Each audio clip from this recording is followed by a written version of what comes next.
Manusia itu nggak ada rukhsah, nggak ada keringanan untuk meninggalkan sholat bagi orang yang merasa dirinya itu mukallaf, merasa dirinya itu beragama Islam, Muslim.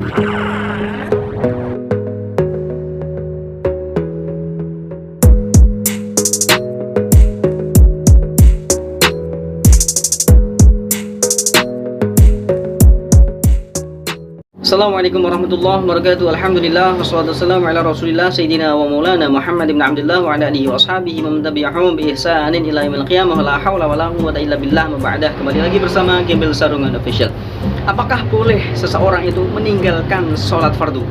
Ya, sama sekali tidak ada alasan apapun bahwasanya bisa untuk meninggalkan sholat fardu, karena namanya aja sholat fardu.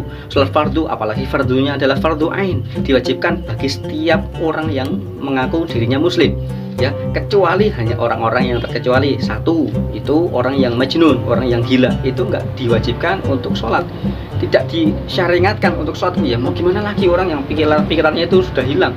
Terus bagi anak yang sobi, anak yang belum balik lah, itu juga tidak diwajibkan untuk sholat.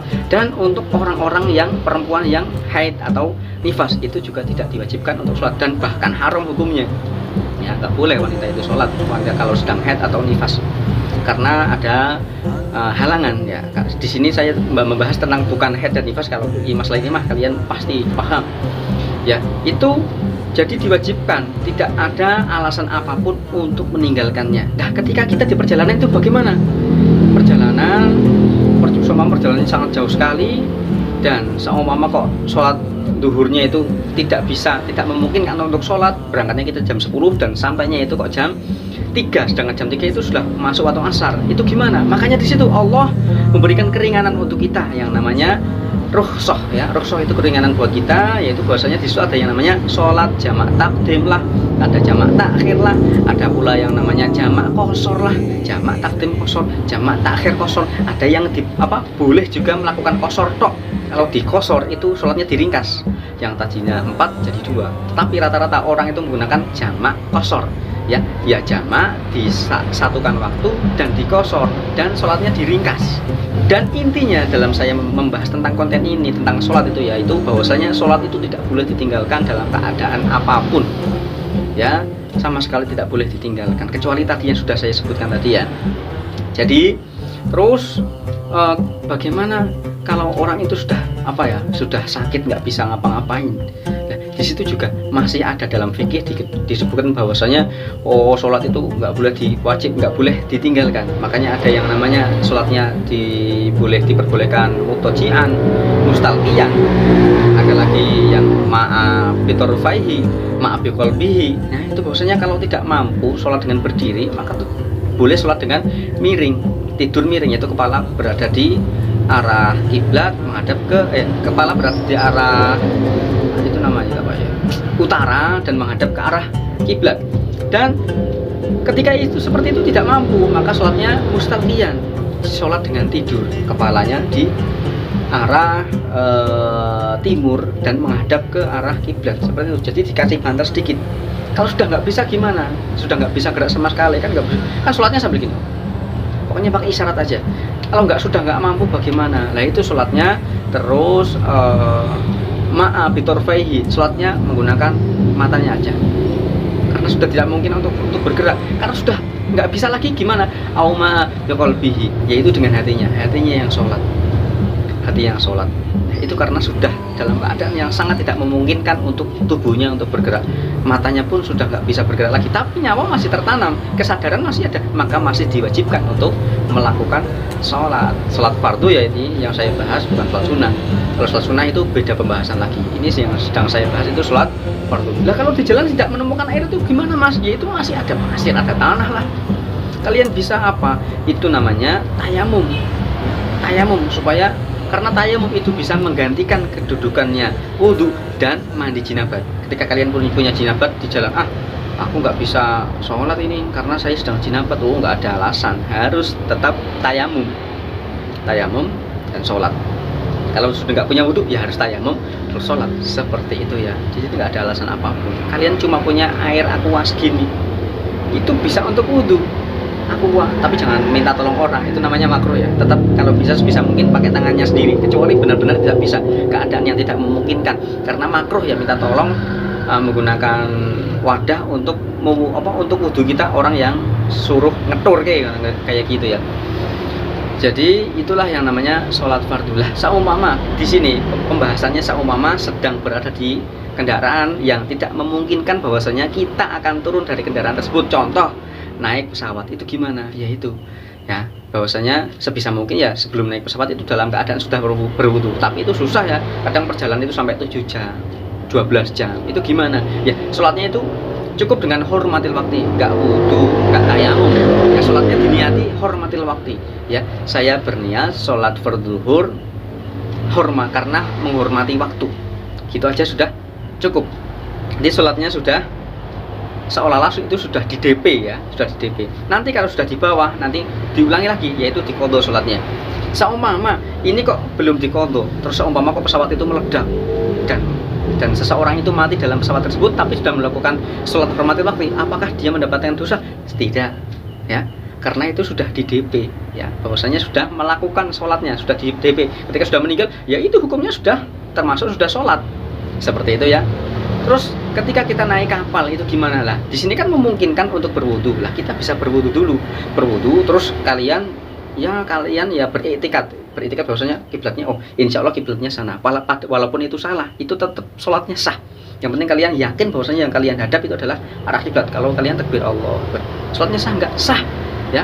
Kalian berwudu, sholat sah, nggak usah niat hormatil waktu, nggak usah, itu sholatnya sudah sah, sudah mutlak sah, seperti itu ya.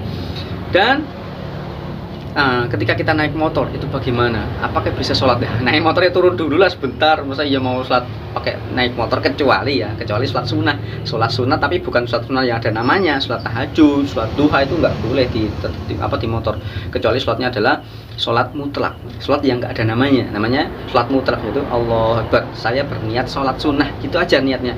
Itu dilakukan dalam keadaan apapun juga bisa ya. Sama sedang naik motor, terus naik mobil, itu sholatnya gimana ya? Pakai gini aja, naik motor sujud, terus salam, boleh nggak? Boleh, itu namanya sholat mutlak. Masa sholat nggak boleh sih? Pasti boleh ya. Apakah sah? Ya sah saja, itu namanya kan sholat sunnah sholat mutlak, bukan sholat fardu. Kalau sholat fardu itu nggak boleh bergerak lebih dari 2 harokat ya. Kalau lebih dari 2 harokat hukumnya sholatnya itu jadi tidak sah, jadi batal. Itu menurut madhabnya Imam Syafi'i. Kalau madhab yang lain entahlah, saya itu kurang paham. Tapi kalau sholat yang mutlak itu boleh-boleh saja di motor, di mobil, yang penting sudah wudu ya. Kalau yang sambil perang itu boleh ketika sholat fardu. Nah, karena di situ adalah yang namanya sholat syiddatil khauf, sholat karena saking takutnya dalam keadaan perang. Misalkan sedang perang ya, berkecamuk, di situ kan ada caranya sholat syiddatil khauf ya, dan sudah dijelaskan dalam kitab fikih ya. Kalau kalian ingin tahu ya, bahas di kitab fikih yang dia, insya Allah saya akan buat lagi konten mengenai tentang hal itu di masa yang mendatang. Di sini pokoknya langsung intinya saja. Jadi ada yang namanya sholat syiddatil khauf. Jadi ada yang pertama, kedua, dan yang ketiga. Dan yang ketiga ini ketika perang sudah berkecamuk dan di situ sudah masuk waktunya sholat. Maka gimana sholatnya? Ya sholatnya sambil perang. Boleh nggak? Boleh. Itu karena sholat syiddatil khauf. Nah, di sini bisa kita kiaskan bahwasanya ketika kita sedang sholat, yang namanya sholat fardu itu ya, saya ingatkan lagi, sholat fardu itu tidak bisa dipotong, tidak bisa berhenti, kecuali dalam keadaan karena batal ya. Karena soal kita sholat Allahu Akbar, ada gempa, itu gimana? Kalau kita batalin itu nggak boleh ya.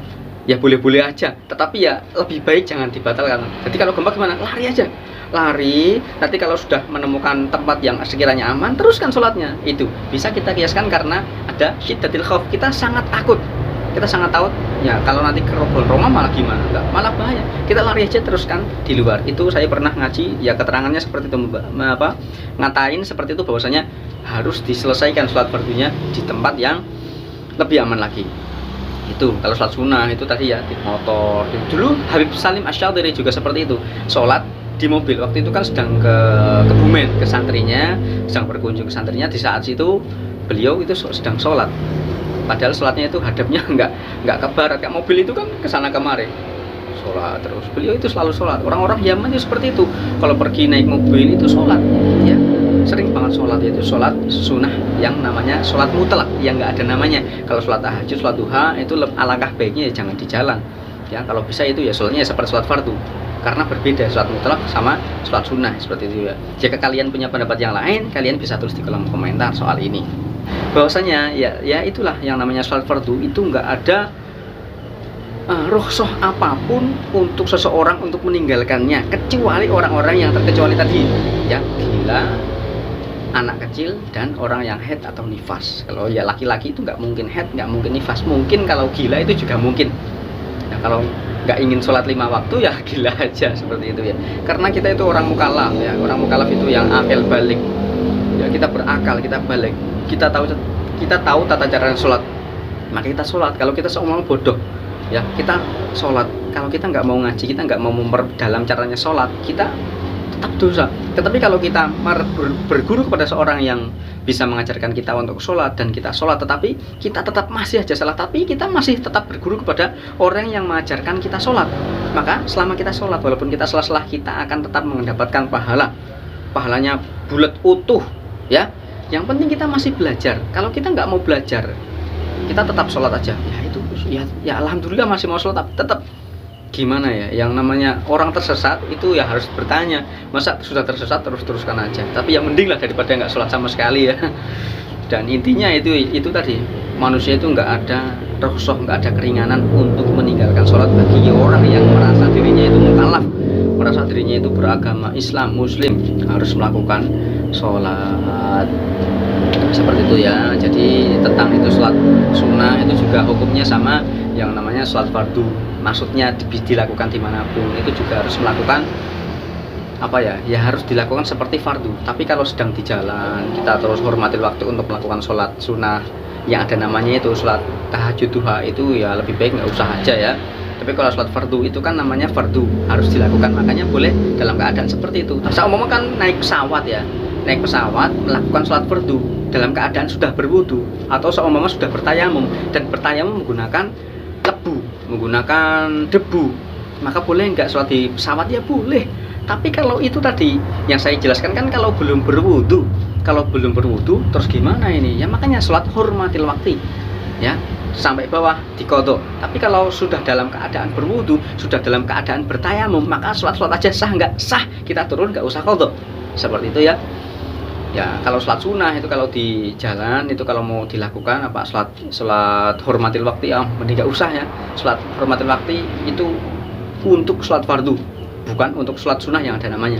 Cukup sekian dari saya, semoga video ini bermanfaat. Jika ada kurang lebihnya dalam saya menyampaikan ya, saya mohon maaf sebesar-besarnya, dan saya mengatakan apa yang saya paham saja. Semoga video ini membuat kita semakin takut untuk meninggalkan sholat ya. Billahi taufiq wal hidayah, wassalamualaikum warahmatullahi wabarakatuh.